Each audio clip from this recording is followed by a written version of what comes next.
Olá, boa noite a todos e a todas. Eu me chamo Cláudia. Estamos aqui no Facebook para mais uma live às segundas-feiras. Estou aguardando os companheiros da live, os parceiros das lives, entrar para a gente ver se está tudo ok aí na rede social. São 21 horas. Vamos conversar sobre mecanismo de defesa, vamos conversar sobre a gente, vamos conversar sobre os nossos mecanismos inconscientes. Eu sou formada em psicologia e também psicanálise. Eu atuo na saúde pública, eu atendo em consultório. Também tenho um canal no YouTube, Cláudia Fabiana de Jesus. Se você puder e quiser se inscrever no canal e compartilhar, eu agradeço. Até hoje eu coloquei no canal lá, Cláudia Fabiana de Jesus, o mecanismo, né, de defesa sobre projeção. Tem uma série, né, que são vídeos bem curtos, você com Cláudia, que as pessoas fazem perguntas e aí eu respondo brevemente, e tem lá você e suas projeções, que também é um mecanismo de defesa. Então tá lá no canal esse vídeo, Cláudia Fabiana de Jesus. Bom, boa noite. O pessoal já está entrando. Boa noite, Marcos Loures. Como você está? Um grande abraço. Boa noite, a Mari. Vocês estão ouvindo bem o áudio e a imagem? Afinal de contas, hoje estávamos ausentes aí, né, do Facebook, do WhatsApp. Aí vamos ver se está tudo ok no nosso áudio, na imagem. Se vocês puderem dar um joinha aí, né, para dar ok. Obrigada pela participação de vocês. Estamos iniciando a semana, como sempre aqui na live. A live tem o objetivo de trazer reflexões, de trazer perguntas sobre nós mesmos, sobre a forma como a gente vive, sobre as nossas escolhas. Então a live tem esse objetivo, né, de forma geral, trazer provocações acerca de como a gente vive e a nossa responsabilidade em fazer mudanças. Tá ok, Marcos?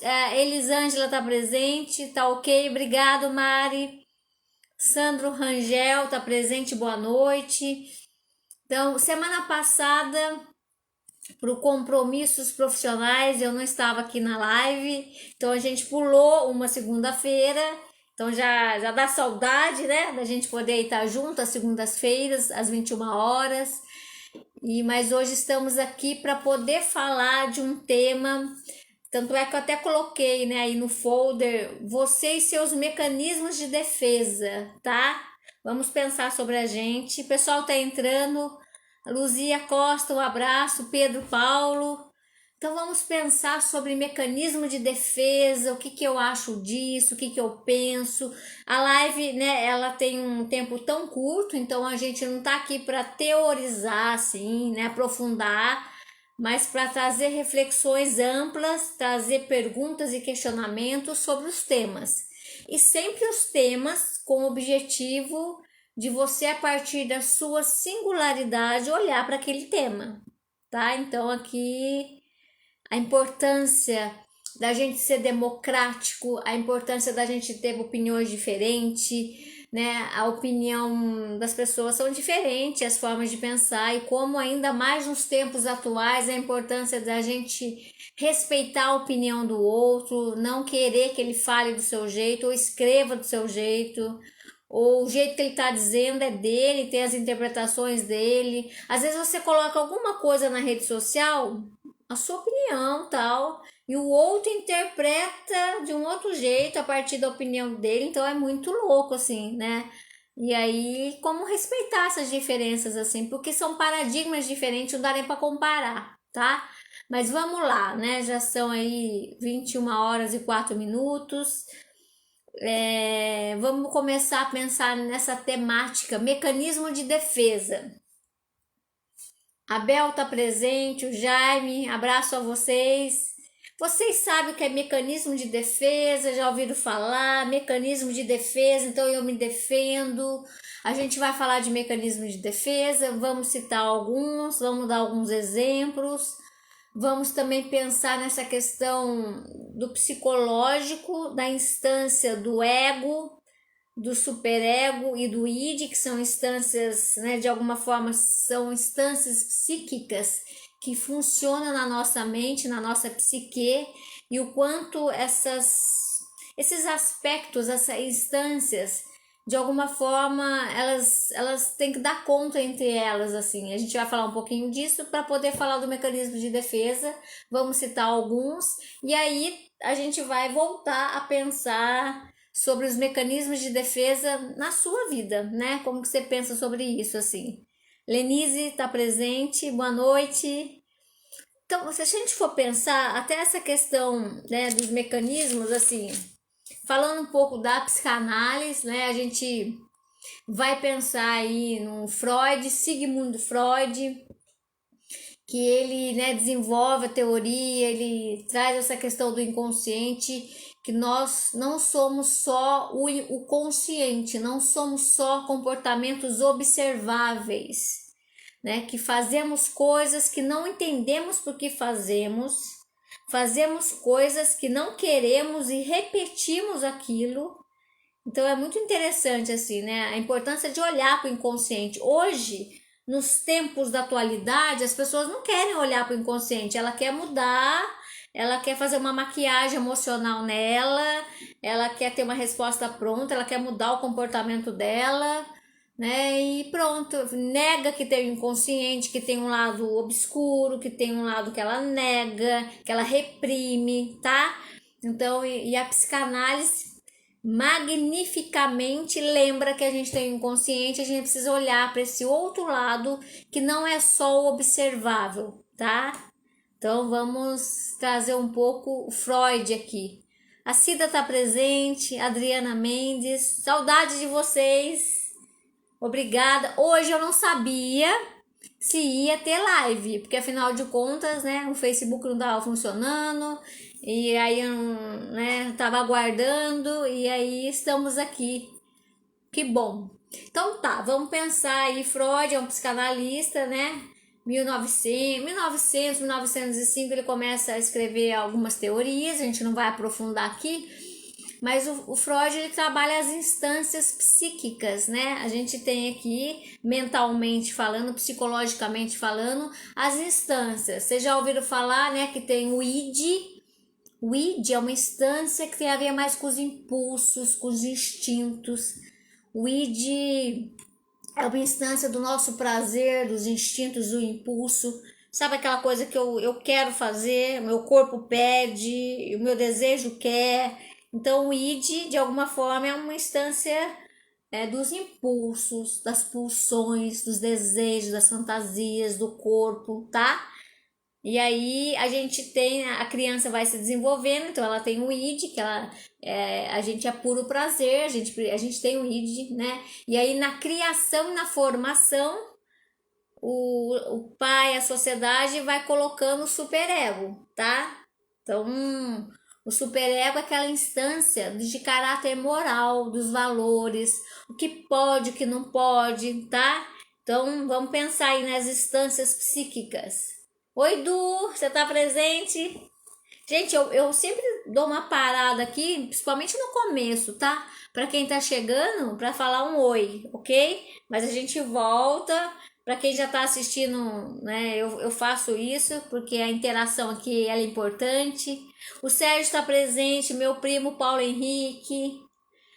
Obrigado pela presença de vocês. Então a gente começou a falar, né? O bebezinho tem o id, a gente nasce com essa instância psicoide, que é os impulsos, o caráter de prazer, do narcisismo, do que eu quero, é meu corpo, né? É algo do impulso, da pulsão, do querer, do desejo, então tá ali. E aí, com a criação, né, com a formação do outro, da sociedade, principalmente dos pais nessa fase, desenvolve superego, que é aquela instância do caráter moral, não pode.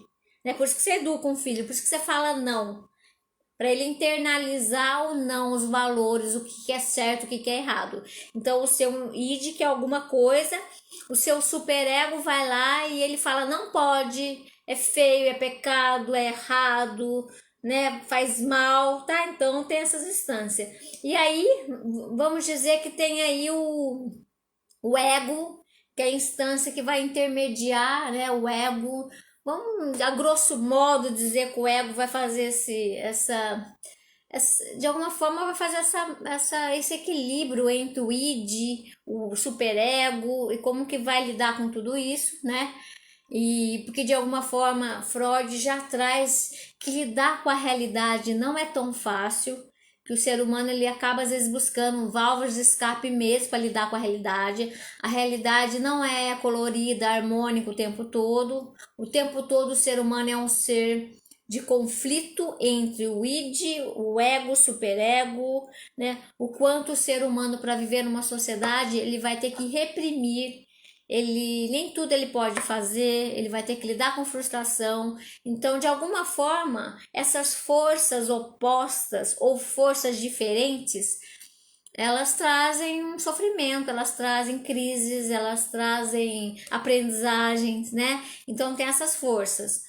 O instinto é o id, o superego, né, que é o juiz interno, tem o ego, e de alguma forma como trabalhar todas essas instâncias, né? Isso faz parte do nosso crescimento, nosso desenvolvimento na infância, faz parte da adolescência, da vida madura, né, na velhice. Então, o tempo todo a gente está com essas instâncias, tá?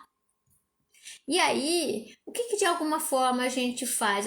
A gente fala que como a cultura, a sociedade, ela educa a gente com coisas que a gente não pode fazer, ela educa questões que a gente não pode nem fazer, nem pensar, que a gente não pode nem desejar. E aí, esses sentimentos, essas sensações, esses pensamentos, eles vão para onde? Quando você não expressa, vai para onde? Vai para o corpo?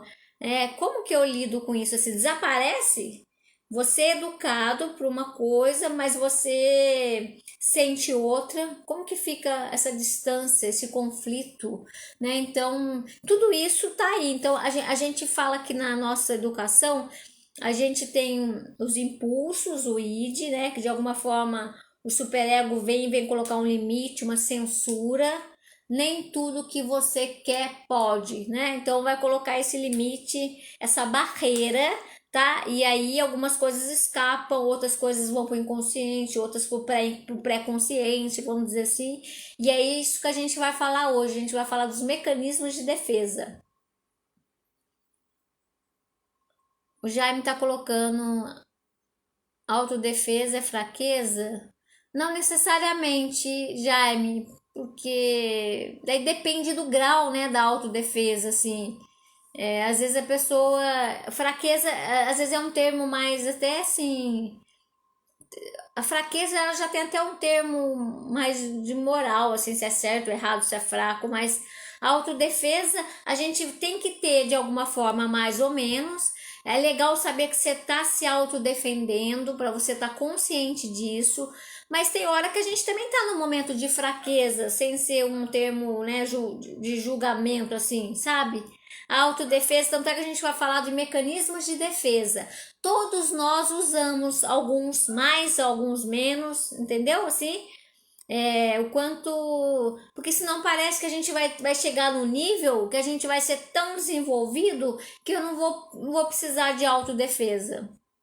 A gente usa a autodefesa, a questão é ter consciência da autodefesa, é saber às vezes desenvolver outras formas de se defender, tomar cuidado para a autodefesa, não fazer você o tempo todo estar se defendendo na vida, né? Ou essa autodefesa você às vezes não precisar dela, porque você já tá mais seguro, sabe? Você vai lidando com a autodefesa, você não engessa ela. O perigo é quando ela fica engessada, rígida, e a gente vai falar hoje de alguns mecanismos de defesa. O Marcos Loures coloca se o suicídio pode estar relacionado a um id exacerbado. Interessante, assim, essa leitura, né, Marcos? Até pode, assim, porque de alguma forma Eu já vi casos de pessoas que, por impulso mesmo, assim, por impulso, assim, até por desespero, mas impulso até do corpo, de não dar conta, né? Tá lidando com isso. Porque se a gente pega assim, eu tô com ideação suicida, eu quero fazer isso, né? Quero ir contra a minha própria vida. É um impulso, é um instinto, né? E de alguma forma tem um superego. Se ela tiver um superego assim, é, mas isso não pode, isso daí não é legal, então vai equilibrando, tem que ver, né? Como que tá o nosso superego hoje em dia, assim, né? Porque parece que a gente tá num contexto que tudo pode, tudo é prazer, tudo vale a pena, tudo tem que ser do seu jeito, né? Faça qualquer coisa para conquistar o que você quer. Então, eu acredito que hoje os impulsos estão bem presentes, assim, tá? E aí, que sociedade é essa, assim, essa questão, onde está o superego? Então, a gente fala muito também da ausência, assim, de estruturas em que você coloca o limite. A gente está falando do superego, a gente pode pensar num superego não rígido, mas o superego ele é importante, ter uma presença do superego, tá?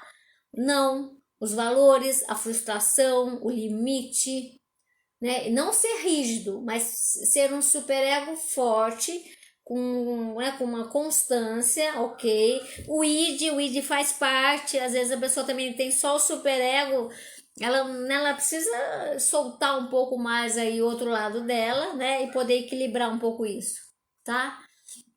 Então a gente. O Neto Araújo está presente, obrigado. A Márcia Moreira, um abraço. Então, os mecanismos de defesa, até o Jaime colocou, a gente usa os mecanismos de defesa, né? Vamos pensar em alguns aqui, né? Para que de alguma forma a gente usa os mecanismos de defesa? Pessoal, eles de alguma forma, os mecanismos de defesa são mecanismos para a gente lidar com a realidade, aquela realidade que a sociedade nos impõe, até para poder ser um ser humano, né, civilizado, um ser humano que para viver na sociedade precisa se moldar para estar segundo as regras sociais, os padrões sociais daquela cultura, daquela época, tá? Então também tem isso assim, o mecanismo de defesa, então é um mecanismo para lidar com a realidade. Muitas vezes a gente nega a realidade, a gente distorce a realidade, a gente falseia a realidade. Para quê? Porque muitas vezes a realidade ela é dura.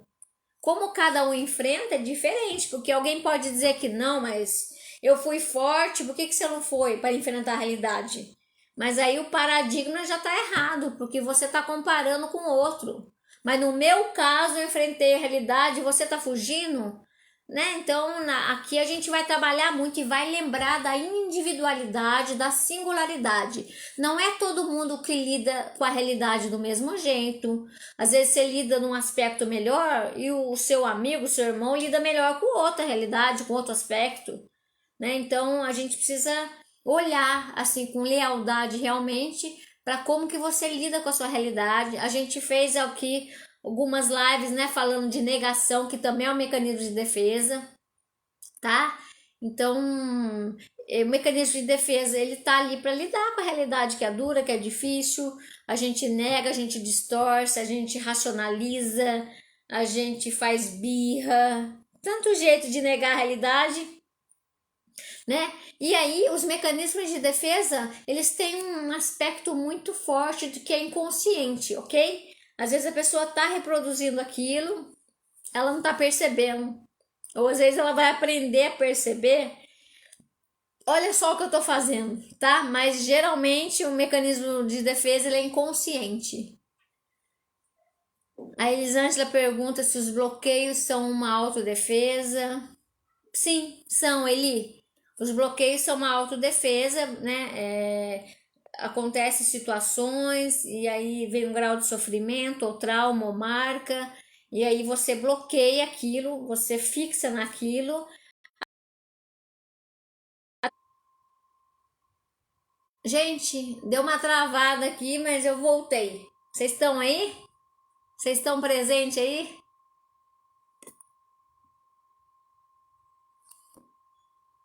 Edilson está presente? Boa noite. Então, Eli, bloqueios são autodefesa e muitas vezes a gente precisa dessas autodefesas, mas você vai melhorando ela, você vai reconhecendo, você vai enfrentando os seus mecanismos de defesa, você vai melhorando os seus mecanismos de defesa, tá? É um processo de autoconhecimento. O meu primo Paulo Henrique coloca que o livro, né, falou Zaratustra relacionado ao superego. Também ele coloca, né, um pouco disso aí, um pouco desse aspecto, né? É que cada autor ele tem as suas interpretações, ele tem o seu recorte em relação à questão do superego, viu, Brimo?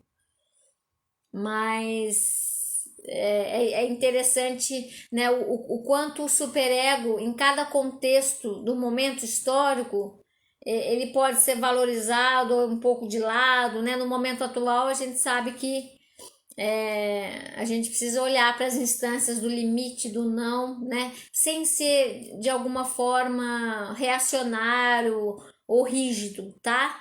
Então vamos pensar nesses mecanismos de defesa como enfrentamento da realidade, que de alguma forma ele tem esse aspecto inconsciente. E a gente vai falar de um primeiro, né, que Freud de alguma forma traz assim, né? Tem vários, eu selecionei alguns para a gente estar aqui discutindo pela questão do tempo, tá bom? Um mecanismo de defesa chama repressão.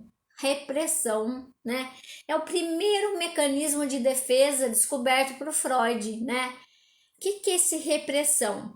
O ego, que a gente conversou no início da live, né? Ele vai reprimir o ego, essa instância que de alguma forma lida com os impulsos, com o id, com o superego. O ego tá mais ou menos aqui. Oi, Neia, boa noite. Estamos falando então do id, impulsos, o superego que diz não, os limites, aí tem o ego, tá? O primeiro mecanismo que a gente está dizendo é repressão. Então, o que o ego faz? Ele, diante de pensamentos, sentimentos, desejos que não podem ser realizados ou que não podem ser pensados pela sociedade, o que faz? O ego vai reprimir seus pensamentos, né, os seus desejos, suas fantasias, questões sexuais, aquilo que não pode, né, às vezes raiva, ódio, sentimentos que a sociedade não aprova, e aí a gente inclui a família, que reprime também, você não pode às vezes nem falar de um assunto. Então, de alguma forma, o ego vai lá ver esses desejos, sentimentos, pensamentos, fantasias que de alguma forma estão querendo ir para o consciente, né? Ele é satisfação, você querer fazer alguma coisa, mas não pode, é errado, não é aceito, nem você aceita aquele seu desejo inconsciente, né? Porque daí já foi no inconsciente, porque não pode estar.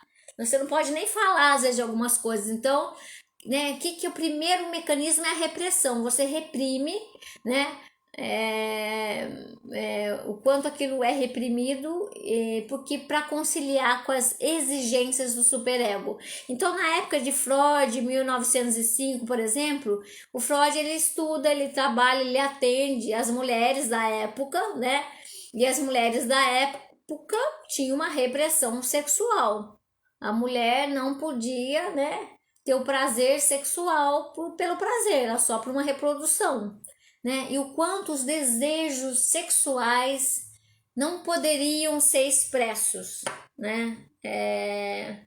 Era tão reprimido que nem a mulher, nem a pessoa sabia que estava reprimido. E aonde vai essa repressão? Vai para várias áreas, vai para várias possibilidades do seu corpo, por exemplo. Então, na época, o Freud atendia as mulheres, por exemplo, sei lá, o sintoma de paralisia, sei lá, de uma perna. E o Freud estava atendendo aquelas mulheres que elas não falavam nem por palavras a repressão, de alguma forma somatiza no corpo. De repente, vou dar um exemplo.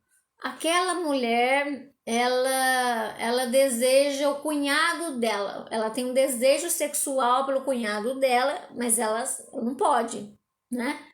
E aí nem ela sabe desse desejo, é tão. Porque esse desejo não, ele voltou para o inconsciente, né? Ele não chegou na consciência, ele parou às vezes na pré-consciência, e aí de repente essa mulher ela tem ela para de falar, sabe? Ela somatiza, ela tem uma paralisia, ela de alguma forma aparece no corpo essa dor, esse conflito, e aí Freud descobriu por deixar o outro falar o que tiver vontade, né? Ele descobriu que muitas coisas são reprimidas no inconsciente, né? De repente essa mulher, depois de fala dessa análise, né? Essa pessoa consegue sonhar, por exemplo, que estava, né, com esse cunhado passeando no jardim e estava uma boa sensação, né? E aí ele vai estar trabalhando até no sonho, porque o sonho também é o mecanismo, né, que a gente que distorce, que tá ali os seus desejos reprimidos, né? Ele não é, ele é atemporal. Os sonhos mistura, né, os nossos desejos, nossos medos, presente, passado, né? Então tá ali também nas instâncias. Então de repente essa mulher pode sonhar com esse cunhado, né? Ela pode ter mecanismos de defesa, ela pode estar às vezes odiando a irmã dela. Então, por exemplo, assim, né? Quanto repressão é um mecanismo de defesa muito comum, assim, a gente reprime e aí muitas vezes isso vai para onde?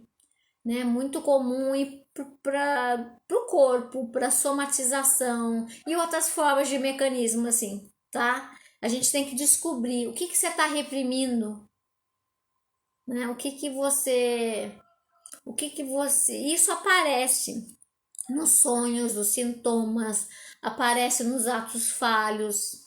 De alguma forma, o inconsciente ele também não dá, ele aparece, ele não é o tempo todo que ele aparece, mas ele abre uma brechinha e fecha, tá?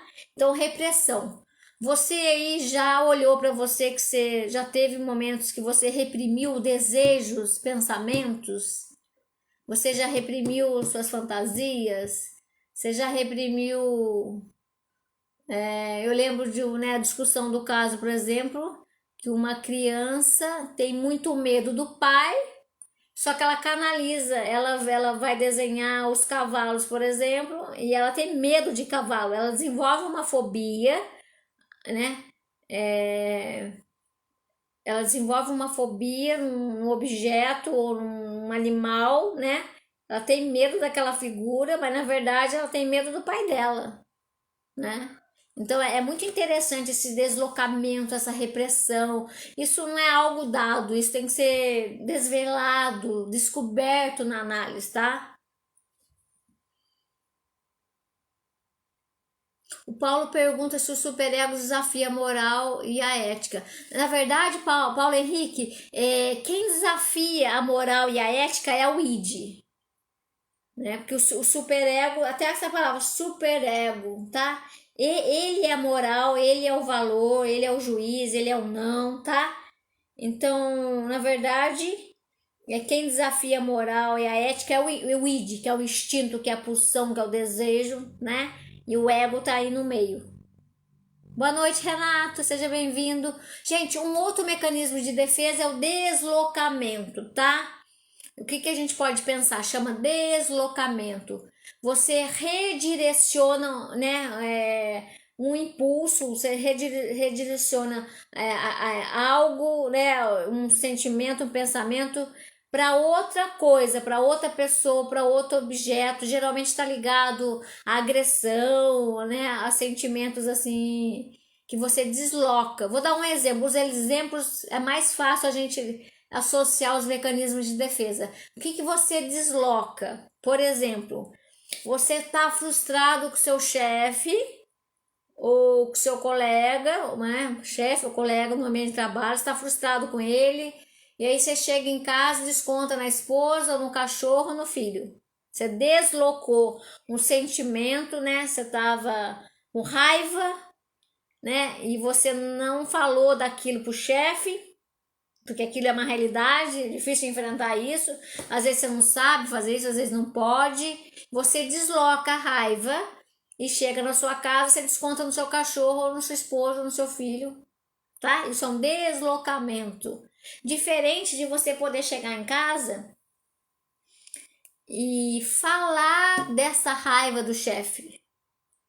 chegar em casa, né, e poder ficar um pouco quieto e olhar, nossa, sabe? Porque aí o cara chega no automático, ele tá com a raiva do chefe, na correria, ele nem olha para isso, mas ele atua. A raiva dele vai ser descontada no outro, né, num corpo, né, numa pessoa, num objeto, às vezes até no objeto ele vai lá e quebra as coisas. Então deslocou a raiva do chefe para uma outra pessoa, tá? Esse mecanismo tá no dia a dia de todos nós. Vamos olhar para ele, diferente de você vai usando menos esse mecanismo de defesa. Vou dar esses exemplos. Uma pessoa pode chegar e falar, não, sabe, você verbalizar, porque aí você vai colocando em palavras, você não vai guardando, né? Você vai guardando embaixo do tapete, aí fica poderoso, porque ele tem que escapar de alguma forma. Não tem o que aguente questões que você guarda embaixo do tapete. Vai explodir, vai aparecer, tá? Então, deslocamento, o exemplo é mais fácil explicar. Tá com raiva do chefe, desconta em alguém, tá? Um outro mecanismo de defesa chama sublimação. Sublimação, tá? É um impulso que você tem, né? Que você sublima ele para as coisas que são aceitas na sociedade, assim. Sei lá, eu já vi estudos de caso, o cara ele gostava de cortar, tinha uma pulsão meio de. Gostava de sangue, de cortar, ou de faca, tá? Mas de repente esse cara se tornou um cirurgião. Ele vai lá, ele vai cortar, ele vai estar, né, em contato com o sangue, mas ele usa aquilo para algo que é aceitável na sociedade, né? Sei lá, às vezes a pessoa tem um instinto sexual que ela não pode, né? Aquilo é reprimido também, né? Sei lá, dependendo da questão religiosa, né? Ele vai canalizar, né, para a área da educação física, área artística, ele vai canalizar às vezes para o estudo, tá? Então você sublima, você faz uma sublimação, né? Então, sei lá, uma pessoa que não pode ter filho, uma mulher que não pode ter filho, como que ela lida com isso? Ela vai lá às vezes, né? Fazer um trabalho voluntário numa instituição com crianças carentes, né? Alguma coisa que ela tá ali, ela canaliza para algo que é positivo. Então a sublimação é um mecanismo interessante assim, porque a gente pega alguma coisa que aqui que não é, que é um trauma ou não pode ser aceito ou é uma frustração e você faz algo melhor com aquilo, tá? A sublimação é assim, você transforma aquilo numa produção, numa arte, numa mudança positiva e construtiva, seja para você e para a sociedade. Isso é sublimação, tá? Então, acho que é um aspecto importante aí, a gente lembrar da sublimação, né? É um mecanismo interessante, assim. Um outro mecanismo a gente chama de projeção.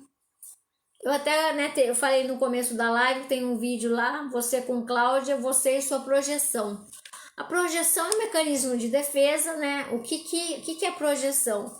O quanto você projeta as suas inclinações, né? Coisas suas, pensamentos, desejos para outra pessoa, tá? Você projeta coisas suas para o outro. Sei lá, uma pessoa que é brigona, uma pessoa que, né, gosta de brigar, né? Ela projeta no outro, né? Essa pessoa que é brigona, ela projeta no outro. É você que gosta de brigar comigo, tá? Ou ela fala, não, mas essa pessoa me provoca, ela projeta no outro, ela é brigona, ela não assume que gosta de brigar, que é briguenta, e ela joga pro outro, que é o outro, né? Que é assim. A gente projeta, esse mecanismo de defesa tem também muito aí no dia a dia. Você projeta no outro coisas que é sua. Aquela pessoa lá, né? Quando você fala mal do outro, se você se incomoda muito com o outro, né? O quanto você olha para o outro, mas no fundo tem coisas que são suas, que você não está enxergando ou você não quer ver. E aí você joga pro outro. Porque assim, Por que que é você? Por que que você tá olhando para aquela pessoa com aquelas características? Eu posso ter uma outra pessoa que vai olhar para aquela outra pessoa dando uma outra definição, uma outra leitura. Então, aquilo, sempre que a gente fala do outro, também a gente está falando da gente, porque é a gente que está falando do outro, tá? Então, projeção tá aí diariamente. A questão é qual é o uso que você faz disso. E se você tem consciência. Peraí, por que que aquela pessoa eu tô falando tão mal dela? Ou por que que ela me incomoda tanto? Quando você vê que algo de você repete, tá de novo em relação a uma situação, a uma pessoa, olha para você se você não tem coisas suas aí, tá? Projeção. Também tem um outro mecanismo, né, que é muito comum, que a gente chama de negação. Negação é muito comum, a gente já fez até uma live aqui. Negação é quando o sujeito ele bloqueia os eventos externos, né, para que possa fazer parte da sua consciência. Então, assim, eu nego a realidade. A negação é um mecanismo muito comum também. A gente vai negando porque não quer enfrentar. Vou dar um exemplo do cigarro aqui, tá? Eu que também atuo na área das dependências, então de repente, né, a pessoa ela nega, ela bloqueia as informações, as coisas que vêm de fora para ela, né, ela nega a realidade até, tem fatos, tem coisas comprovadas, né, tem coisas que é óbvio ali da sociedade, da realidade, da pesquisa, por exemplo, mas ela nega, ela justifica, ela nega, então um fumante que nega que o tabagismo causa sérios problemas de saúde. Mas está comprovado. Mas ele, né, para não entrar em contato com essa realidade, porque ele fuma, diferente dele falar assim, ó, realmente eu sei que o cigarro traz muitos malefícios, né, para o corpo, para a saúde. Eu, né, tô lendo sobre isso, mas ainda não tô querendo parar. Não é diferente? Que você assume, tá? Aí você assume o que dá para você, o que não dá, mas você não nega. Diferente de falar assim, né? Ou outro exemplo, assim, a pessoa tá tomando diariamente uma quantidade, às vezes excessiva, do álcool, né? E fala, não, eu bebo socialmente, né? E aí essa pessoa, todo mundo tá olhando para ela que ela tem prejuízo, ela já bateu o carro, ela chega intoxicada, né? É socialmente. Então ela nega, né? Para não enfrentar a realidade daquilo. É um mecanismo de defesa também. O Jaime coloca esse tal mecanismo de defesa, todos usam na vida, até pessoas ditas boas. Usa, Jaime. Usa. Tem a sublimação, de repente. Porque pra gente pensar numa pessoa boa, essa pessoa até boa, Jaime, ela também tem as pulsões, ela tem os desejos, ela é boa, ela, né, tem as qualidades dela, ela tá na sociedade, ela é educada, mas pra gente pensar nos mecanismos de defesa, a gente não tá aqui no sentido de que é bom, é ruim nesse sentido, mas o ser humano ele tem esse impulso, ele tem instinto, ele reprime, ele nega, ele tem medo, ele sublima, ele desloca, porque por mais que ele seja bom, esse ser humano, ele tem as pulsões, ele não é só um lado. Essa pessoa boa também ela tem os medos, ela pode projetar coisas nela, ela pode introjetar. De repente é uma pessoa boa que ela introjetou a mãe dela, assim, ela não largou da mãe, ela nem é ela. Tá dentro dela uma introjeção da mãe, por exemplo, é um mecanismo de defesa para ela não crescer ou pelos medos dela. A gente sempre vai se defendendo das coisas. A pessoa pode ser boa, pode ser adulta, pode ser até madura, mas ela tem mecanismos de defesa. Primeiro que a repressão a gente já vê quando a gente sonha, os nossos sintomas. De repente é uma pessoa boa, mas ela, sei lá, Ela negou, ela é uma pessoa boa, faz o que a sociedade quer, casou, teve filho, trabalhou, bonitinho, mas no fundo ela gostava de música, por exemplo. O pai não apoiou, a mãe não apoiou, ninguém apoiou. Ela não se apoiou também na adolescência, na juventude. E de repente essa pessoa seguiu outro caminho, não foi fazer música, né? Ela reprimiu isso, mas é uma das coisas que ela mais gosta na vida. E de repente ela tem isso dentro dela. Só que às vezes ela não pode nem falar. Olha que absurdo. Quando ela, porque ela precisa dar voz, porque aquilo ficou reprimido, né? Ou ela tem vergonha de falar que ela não assumiu o que quis e ela é uma pessoa boa. Então tem sim essas questões aí. Todos nós mais evoluídos, menos evoluídos em algumas coisas, né? Aqui não tem uma medida, mas temos os nossos mecanismos de defesa, tá? Tem um mecanismo de defesa que chama regressão, tá? A regressão é quando você enfrenta situações traumáticas, né, situações difíceis e volta e você regride, tá? Isso, sei lá, vou dar um exemplo aqui. A regressão, você regride diante de situações difíceis ou traumas ou momentos, né? Sei lá, vou dar um exemplo mais fácil. Um adolescente que os pais disseram, não, você não vai sair final de semana, você não vai sair.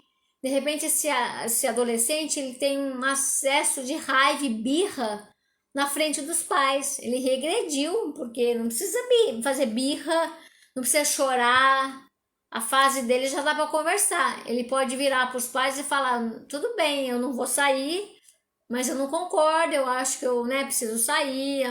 Ele negocia, ele busca outras formas. Aqui, um adolescente que faz uma birra, né? Ou uma regressão. A criança está com 10 anos, nasce o irmãozinho. Né? E aquela realidade para ele é dura. O que ele faz? Volta a fazer xixi na cama, volta a chupar chupeta, ele regride. Para quê? Né? Para ter atenção, para não enfrentar aquela realidade, tá? Então a regressão, você de alguma forma volta a comportamentos regredidos, às vezes infantis, né? E não tô falando de adolescente, não, sei lá. Você pode ter uma esposa que você mima ela, ela foi mimada pelo pai, né? E aí quando você diz não para ela, você não atendeu os caprichos dela, ela chora, ela faz manha, ou ela faz drama, ou ela faz pedidos emocionais. É um comportamento regressivo. Porque uma mulher de 40 anos, né, não precisa regredir assim, conversa. Aceita a frustração, ou se você disse não para ela, ela correr atrás dos sonhos dela, tá? É diferente. A regressão também tem muito assim uma forma que a gente regride assim, né? Tem gente que regride tanto que nem só chora, que tá tão pesada a realidade, não consegue nem expressar. O choro é quando a gente é bebezinho, quando a gente não fala ainda. Quando a gente aprende a falar, a gente não deveria mais usar então a fala?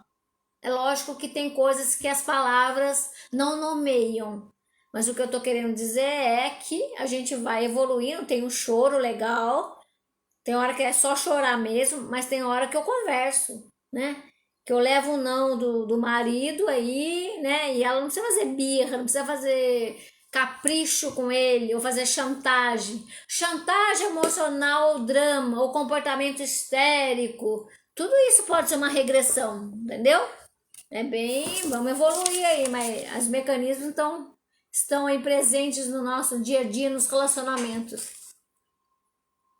O Jaime pergunta se a raça humana é mais ruim do que boa. Nenhuma nem outra, Jaime, porque não é se é ruim ou boa, se é certo ou errado. O ser humano, ele tem os dois lados. Ele tem pulsão de vida, pulsão de morte. O ser humano tem amor e tem ódio, tá? O ser humano tem alegria e tem tristeza. O ser humano, ele assume e nega, tá? Então é tudo, é uma totalidade. A gente precisa desses dois aspectos aí, o sim e o não, né?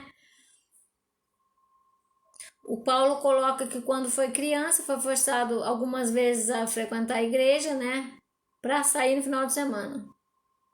Então eu causava estardalhaço no local da igreja para que eu não fosse aceito na próxima vez. Mas deu certo, porque às vezes dá certo o mecanismo mesmo, às vezes não dá, às vezes dá.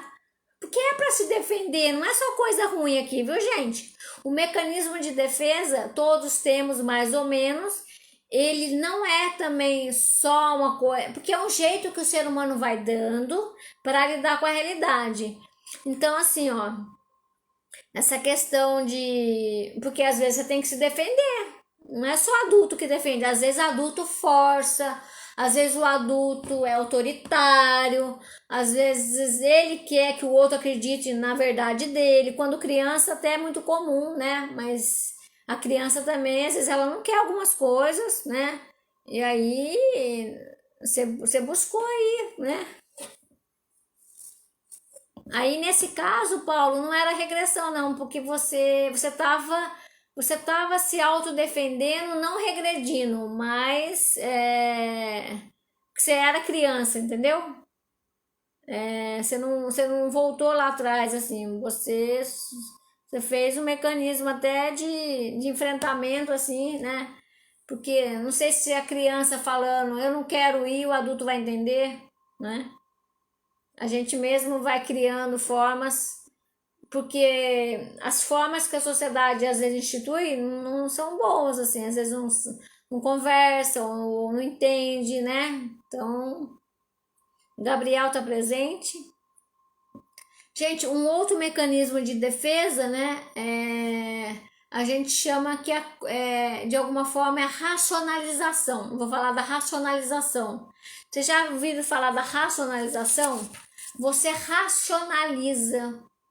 Você, diante de um fato ou de um trauma, de uma marca, de uma realidade, diante de um fato, de uma coisa que às vezes você não quer enfrentar, é dura, é frustrante, o que você faz? Você racionaliza. Vou dar um exemplo assim, ó. O cara foi para entrevista, até coloquei no folder, né? O cara foi para entrevista e ele não passou. Aí o amigo dele perguntou: "E aí, como foi a entrevista?" O amigo dele disse: "Ah, eu não passei, mas também o emprego não era bom, era chato." Ele racionalizou. Para ele não enfrentar a dor, né? Vamos supor, um adolescente está apaixonado por aquela menina lá. Só que ela tá namorando o melhor amigo. E aí alguém pergunta para ele assim, né? Mas você não tava afim daquela garota, tal, né? E aí ele responde: "Não, ela é chata também. Aquela menina não é muito inteligente, não gosto dela, não." Você racionaliza, você dá uma resposta para não enfrentar, né?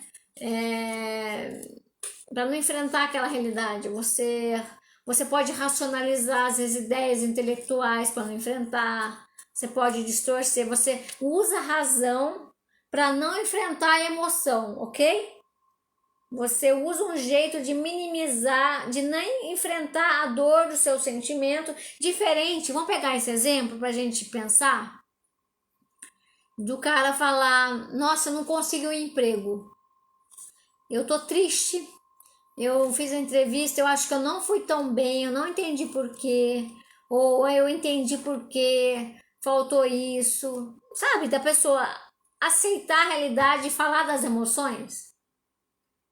Isso seria um melhor, assim, né? Talvez, e isso depende de cada um, não tem o melhor para todos, mas entende que você vai enfrentando as coisas, a realidade, enfrentando o seu pensamento, enfrentando o seu sentimento, sem reprimir, sem deslocar, sem projetar, sem racionalizar.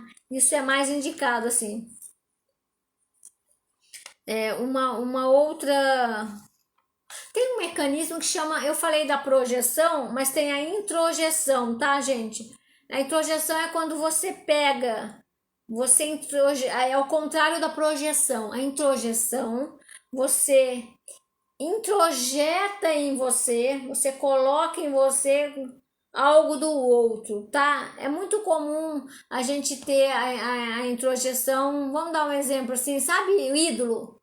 O, você você coloca em você a sua roupa, o seu jeito de pensar a partir daquele ídolo, daquele grupo de rock que você gosta, né? Você introjeta uma pessoa importante para você em você e às vezes você até se mistura com você, você pensa que você é aquela pessoa. Você vive, né, daquele jeito e você às vezes legal, né? Às vezes tem pessoas que você introjeta, mas você não pode esquecer de quem é você. Ou você pega algumas características que você admira no outro, mas não introjeta em você. Deixa o outro lá. Você pega algumas características no outro, isso a gente faz na vida, mas não introjeta o outro em você, porque quem tá dentro de você, não tem que colocar o outro, tá? Sei lá, vamos dar um exemplo assim, ó. Vou pegar um exemplo que eu já passei assim, atendimento. A pessoa já era uma senhorinha, né? E ela tinha uma introjeção da mãe dela muito forte. A mãe dela já era falecida há muitos anos. E ela era igual a mãe, assim. Ela comia, já tinha que lavar a louça. Era uma compulsão em limpar a casa, né? E ela trazia, ela falava, mas eu preciso fazer isso porque a minha mãe fazia. Mas em tudo. Não tinha ela, assim, diferente dela falar, eu fazia isso, mas eu mudei. Eu mudei agora eu não tô limpando tanta casa, não, eu limpo só quando eu quero. Ou depois que eu almoço, eu vou lá descanso. Ela tá com a mãe dela internalizada dentro dela, quase que 100% e não tem ela. Isso é introjeção. Você pega, né, ou você idealiza tanto aquele ídolo que você quer pensar do jeito que ele pensa, né, de uma forma às vezes muito radical, muito polarizada, então você introjeta em você. Tem que tomar cuidado com isso, assim, porque senão você é legal você pegar algumas características, mas não nem tanto projetar, nem tanto introjetar em você. Paulo coloca que tem autores que encontram dificuldade em sair do personagem. Isso mesmo, Paulo. Tem muitos, porque de alguma forma esse ator ele entra tão em contato com o personagem. E aí, de alguma forma, ele cola naquilo, ele se torna aquilo, ele faz experiência com aquilo. Eu já vi, Paulo, muita gente buscar fazer análise, fazer psicoterapia, muitos autores, né? Atores, desculpa, buscam fazer para poder se conhecer, porque cola. Você falando de personagem, Paulo, eu não sei qual live vai ser, mas vai ser agora, live ainda em outubro, que a gente vai falar de máscaras, tá? E aí a gente vai falar de personagem, a gente vai falar de persona, tá? E aí vai ser legal também. Então, os mecanismos aí de defesa, a gente tem então alguns, a gente falou da repressão, da racionalização, da projeção e introjeção, do deslocamento, né? Que é você tá com raiva do chefe, você desloca pro cachorro, a negação, que é clássica, né? A regressão, você regride, a sublimação, que é aquela que você tem coisas que você não pode fazer ou passou por trauma, você transforma aquilo em algo positivo, construtivo e que é aceito pela sociedade, tá? Vamos ver, o nosso tempo já está encerrando, né? Eu gostaria, sabe, de lembrar do quanto, aqui para a gente encerrar, o quanto os mecanismos de defesa, tem mais mecanismos de defesa, né? Eu trouxe alguns, acho que o grande objetivo aqui é a gente parar e olhar que a realidade, que a gente pode ter uma boa formação, né? Você ter mais consciência de si, você está querendo melhorar, mas de alguma forma a gente tem outros lados, a gente tem o inconsciente, a gente tem os nossos desejos, tem aquilo que você não pode contar para ninguém, que você tem vergonha, que você tem medo. Não é tudo que você conta para sua esposa, não é tudo que você conta para seu pai. Não é tudo que você conta pro seu melhor amigo. Nem pro seu melhor amigo você conta. Não é tudo que você conta para você que você pode reprimir de você algumas coisas. Olha só que interessante. Então você mesmo pode esconder coisas suas, porque lembra que você tem um superego, você tem o id, e o ego tá aí, de repente você reprime, você esconde, você nega, você racionaliza. Sabe? O quanto esses mecanismos de defesas estão aí, a gente precisa olhar para ele, a gente precisa, não é olhar para ele só assim, nossa, eu não posso ter isso. De vez em quando você usa. A questão é usar melhor, com mais consciência. Lembra daquele exemplo de assumir? Eu fiquei mal, o exemplo lá, eu não tô bem no trabalho, em vez de você guardar, reprimir, fingir que não tá acontecendo, você chegar às vezes para algum amigo ou para sua, né, companheira, para seu pai, você desabafar, você falar disso, você escutar isso. Às vezes você vai lá e enfrenta isso, às vezes você vai lá e consegue conversar com o seu chefe de uma coisa que você não gostou. Você vê que é diferente? Você vai enfrentando a realidade com outras formas de lidar com a realidade, outras formas de lidar com o chefe, outras formas. Vamos supor, a gente vê o esposo tá com um problema de dinheiro e ele não conta para a esposa dele que tá com problema. Ele quer ser forte, ele não quer dar trabalho para ela, como se ela não participasse também. Né? Não é só o homem ser forte o tempo todo, ele ser o protetor ou, né, o provedor e ele não poder falar que ele precisa diminuir as contas, que ele precisa da colaboração e aí ele aguenta sozinho. O que vai acontecer com ele? Vai reprimir isso, vai para algum lugar. O cara vai às vezes ficar estressado, ou ele vai ficar muito embutido, ele vai às vezes desenvolver um quadro mais de melancolia, ele não vai dar conta. Porque a gente precisa olhar para as nossas verdades. A gente precisa olhar para o que está acontecendo aqui. Você não precisa ser perfeito, você não vai ser perfeito. Você não, né, se defenda de uma forma melhor, assim. Você pode se defender, afinal de contas, a gente está aqui para cuidar da gente. Então, não é se defender não é feio, não é errado, faz parte. É como você vai se defender, como você vai se enfrentar. Você precisa se valorizar mais, você precisa escutar mais o que você quer, você precisa dizer mais não, você precisa dizer mais sim para você, você precisa ter mais lazer, você precisa às vezes mudar de emprego, você precisa falar, você precisa expressar algumas realidades para que você possa usar menos mecanismos de defesa, ou usar melhores, ou buscar outras formas de enfrentar a realidade. Esse é o ponto, pessoal, assim. Eu acho que o grande objetivo da live é você olhar para aspectos da sua vida que você não quer olhar, que está reprimido, que às vezes vem no sonho, vem nos sintomas, vem nos atos falhos. Sabe quando você fala uma coisa que você não queria falar? Ah, às vezes aparece aí. O inconsciente da gente, ele dá algumas dicas assim pra gente. Sabe, às vezes você não quer fazer um negócio e você não respeita, você força a barra. Você força você. Às vezes você tem um super ego rígido, né? Precisa um pouco de leveza, precisa um pouco de brincadeira. Ou às vezes você acha que a vida é só brincadeira, você precisa um pouco mais de, né? É ir buscando assim um jeito melhor de você viver. O Jaime está agradecendo a live. Eu que agradeço, Jaime, a sua presença, a presença de todos. Mas vamos pensar como cada um de nós estamos lidando com a realidade, estamos lidando com o lado consciente que temos e como estamos lidando com o lado que é mais inconsciente, vou chamar mais assim, né? Só para a gente pensar que de vez em quando ele aparece.